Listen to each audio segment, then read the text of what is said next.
Eu sou a Priscila, eu sou psicóloga e sou mestranda em neurociência e comportamento. Eu vou falar hoje um pouco a respeito do TEA em meninas e mulheres. O autismo em menina, ele normalmente vai apresentar características bem sutis, inclusive que levam também a uma demora no diagnóstico. Muitas vezes o diagnóstico ele se dá tardiamente. Claro que hoje é muito mais acessível, né? Terapias, médicos, avaliações neuropsicológicas para que se antecipe, né? Para que se investigue a parte cognitiva da pessoa, da criança.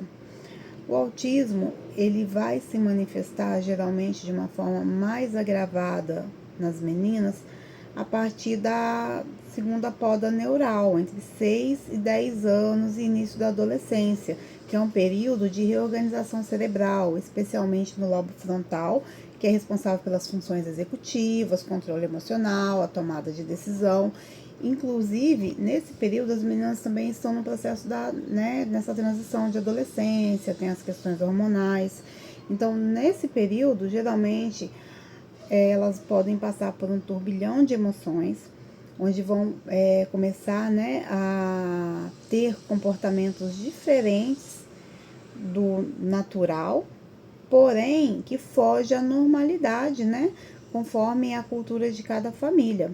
Por exemplo, uma menina que tem um comportamento mais tranquilo, até seus 10, 11 anos, começa a ter crises ansiosas, começa a ter dificuldades em ter amigos, começa a se colocar em situações de risco.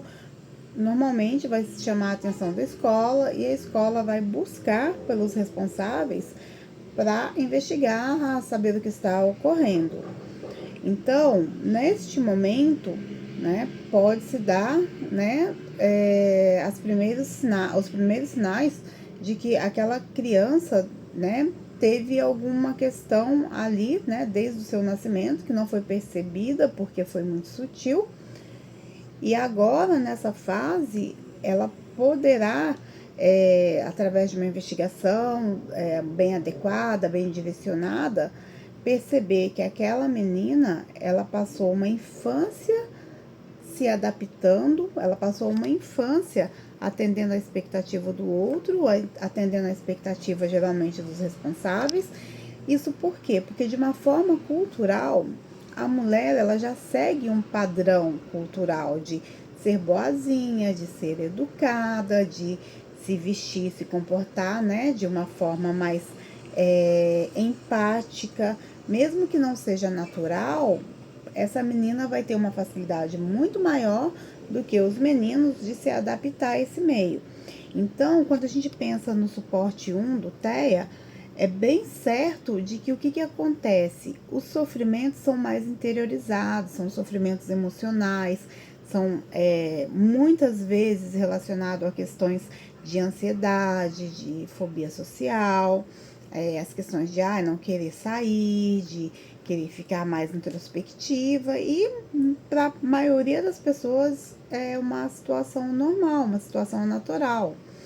Só que não vai chegar um momento que aquele corpo, que aquela mente vai entrar num colapso e aquilo vai eclodir, né? E aí começam a surgir muitas dificuldades, principalmente no contexto relacional mesmo, na questão na interação social, na qualidade das amizades, a dificuldade com algumas mudanças, a dificuldade em fugir a alguns padrões, a necessidade de pertencer a um grupo que já é natural da adolescência e do ser humano, que a gente pertença a um grupo. Então, se eu, enquanto adolescente, se eu, enquanto mulher, me vejo disfuncional a um grupo social, o que eu vou fazer? Eu vou criar estratégias, vou criar meios de me adaptar àquele meio. Isso causa um sofrimento muito grande. Então, é muito comum que essas meninas elas se coloquem em situações de risco para atender as expectativas do outro, para poder se sentir pertencente. É muito comum que essas meninas elas passem a imitar comportamentos, inclusive comportamentos maus, comportamentos ruins de colegas, para elas poderem se sentir acolhidas e pertencentes, o que é um risco, tá? E aí a gente precisa ter, né, essa busca, né? É necessário que a gente busque uma ajuda profissional, seja uma ajuda médica, seja uma ajuda no âmbito da psiquiatria, no âmbito da psicologia.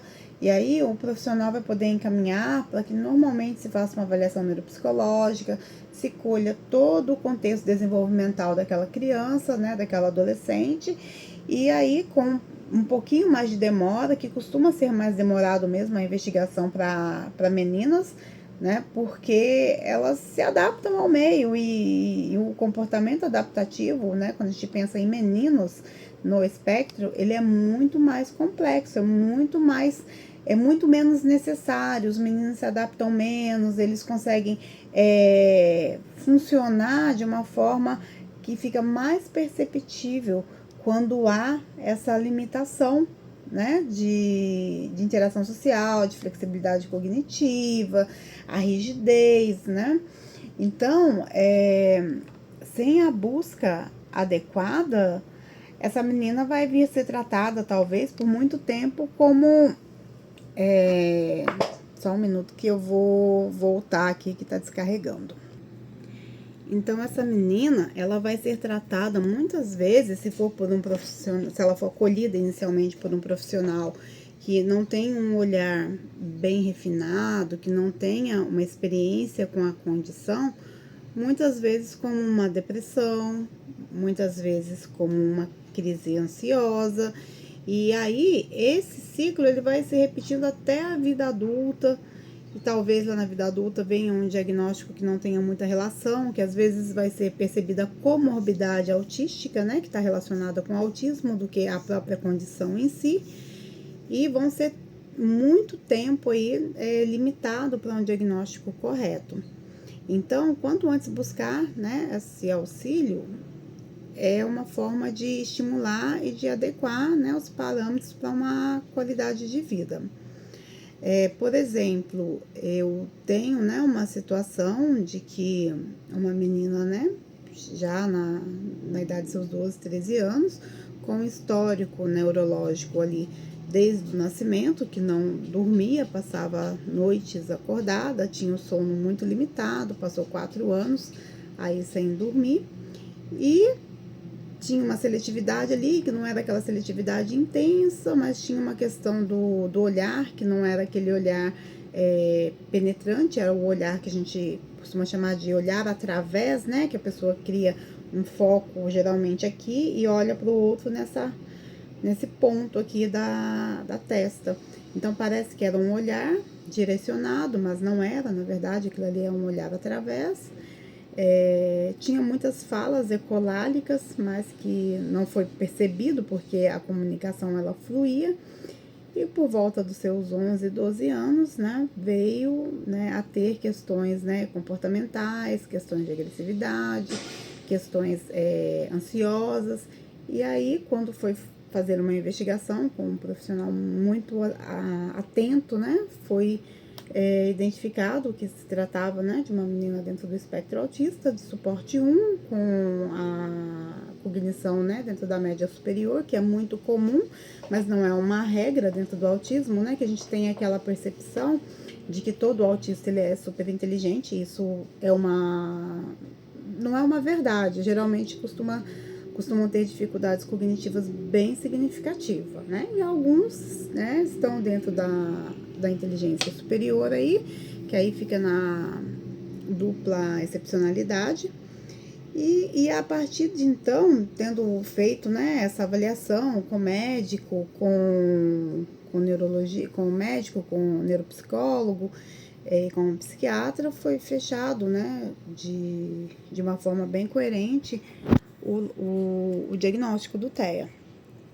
Só que se essa mãe, né, não tivesse o conhecimento, né, das manifestações autísticas, tanto no menino quanto na menina, e essa médica, né, não tivesse um olhar apurado ali em relação àqueles pendular, em relação àquele comportamento, teria facilmente passado como ansiedade social, passado como uma ansiedade generalizada, e se iniciaria um tratamento aí que perduraria talvez por uns 10 anos, até que outras condições se manifestassem, e voltasse a uma nova investigação. Enfim, foi feita essa avaliação, foi feito esse diagnóstico, entrou-se com o tratamento necessário medicamentoso, e a partir daí observa-se assim, uma alteração comportamental muito significativa, né? Então, assim, se não tivesse realmente essa relação de uma forma contínua, talvez essa medicação não fluísse corretamente, talvez não tivesse tido alteração.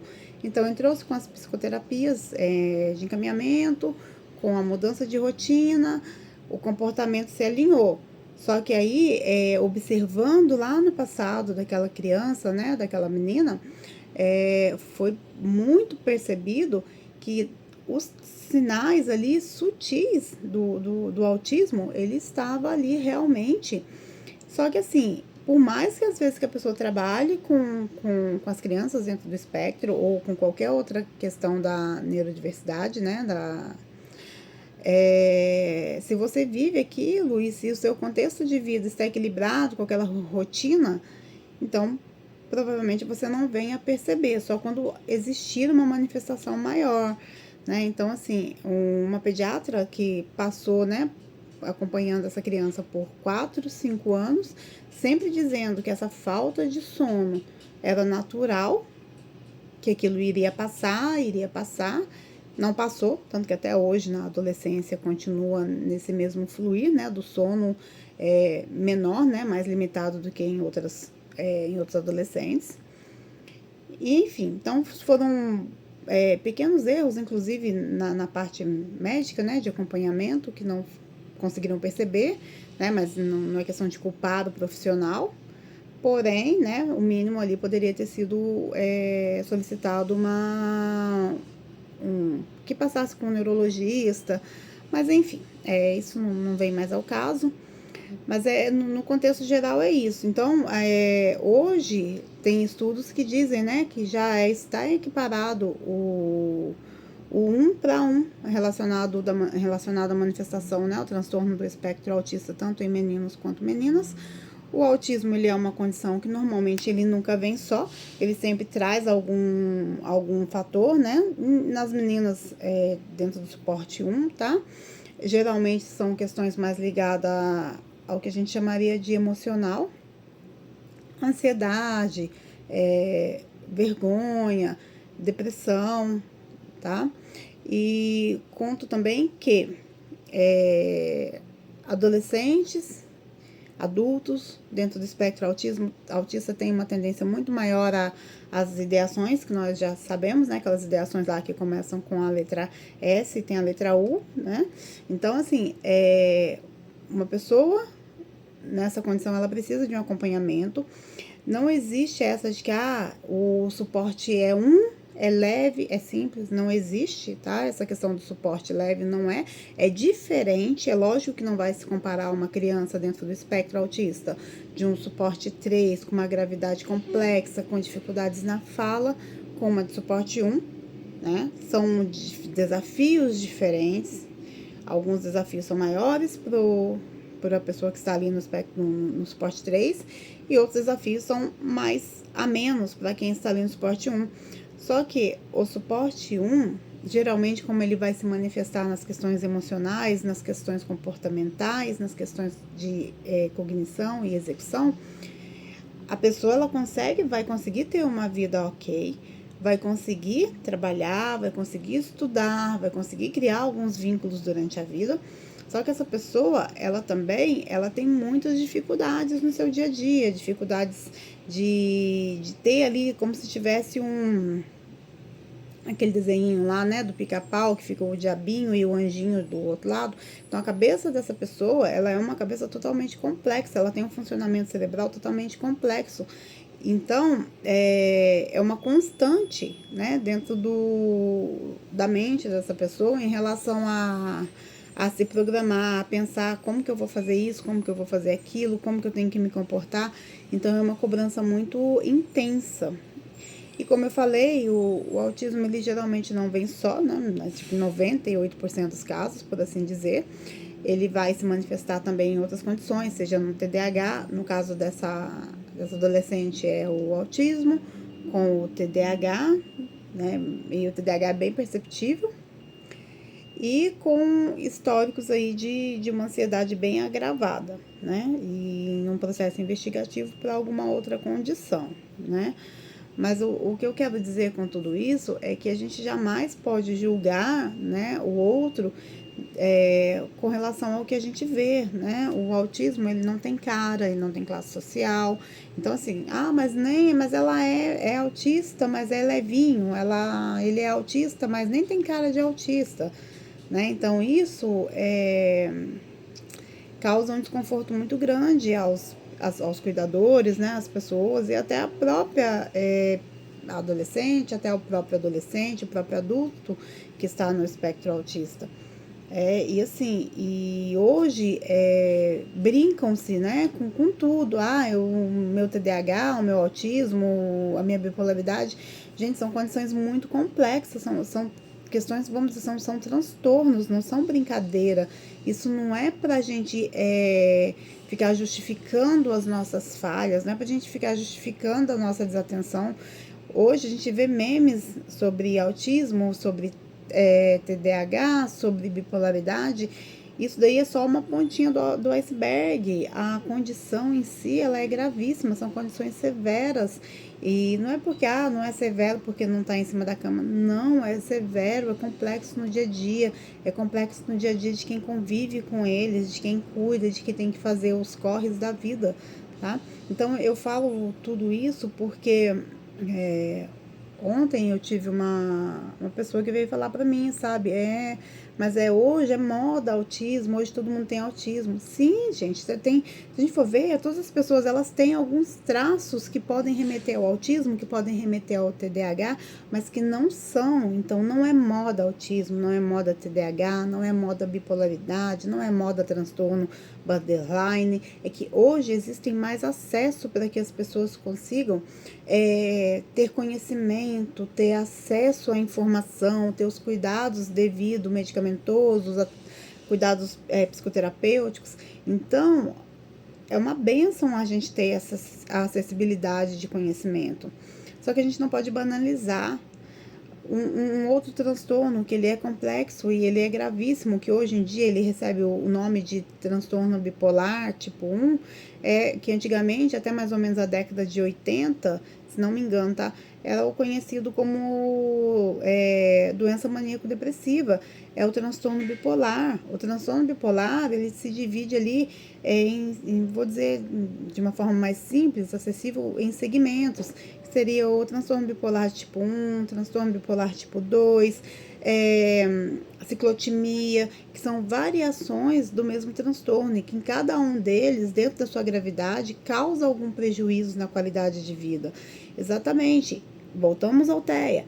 TEA suporte 1 suporte 1 porque traz algum prejuízo à qualidade de vida e desenvolvimental daquela pessoa. Suporte 2, suporte 3, a mesma coisa, cada um em sua gravidade.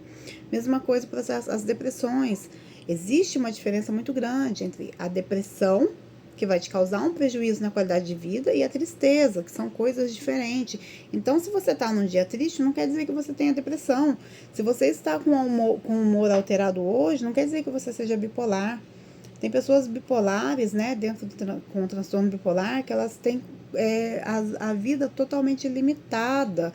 Elas têm momentos de psicose, de ouvir vozes, de às vezes imaginar que vê as coisas, de ter um consumo muito alto, de estar extremamente eufórico, mas depois estar extremamente triste, mas de uma forma grave, que causa prejuízos. Então, a gente precisa ter essa tomada de consciência de que transtorno não é brincadeira, né? E eu vim falar sobre a questão das meninas, até porque dentro do meu mestrado em neurociência e comportamento, o meu foco de estudo, né, do meu TCC é o transtorno do espectro autismo e suas comorbidades em meninas e a dificuldade do reconhecimento e diagnóstico. Então, e esse incômodo, né, de que a gente sempre, pra gente falar sobre um assunto, a gente tem que ter um incômodo e tem que ter uma informação para passar adiante. E no meu caso é esse, é falar que assim, não é porque a menina, ela está no espectro autista, que é suporte 1, que é simples, que não é trabalhoso, né? Então é uma questão de consciência, de conhecermos antes de falar a respeito.